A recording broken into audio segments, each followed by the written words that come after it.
10th standard மேக்ஸில் 1வது பாடம் உறவுகளும் சார்புகளும் பயிற்சி 1.6ல் 11வது கணக்கு பார்க்க போகிறோம்ப்பா. இந்த சேனலை சப்ஸ்கிரைப் பண்ணாத ஸ்டூடெண்ட்ஸ் சப்ஸ்கிரைப் பண்ணி சப்போர்ட் பண்ணுங்கப்பா. f from a to b ஆனது இருபுற சார்பு மற்றும் n of b = 7 எனில் n of a ஆனது a7, a49, e1, e14. தீர்வு. இப்போ கணம் ஏயையும் பியையும் அம்புக்குறி வரைபடமாக வரையணும். சரியா?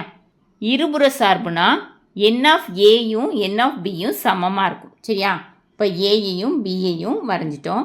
இங்கேயும் 4 உறுப்பு இருக்குது, இங்கேயும் ஒரு 4 உறுப்பு போட்டுக்கிறோம். சரியாப்பா? இது உறவு கொண்டிருக்கு இப்படி வரிசையாக. சரியாப்பா? இப்போது n of a = n of b. n of b வந்து நமக்கு கொடுத்துட்டாங்க. n of b = 7. அப்போ n of ஏவும் என்னவா இருக்கும்? 7ஆக தான் இருக்கும். n of a 7. ஆன்சர் தான் கரெக்ட். ஓகேவாப்பா?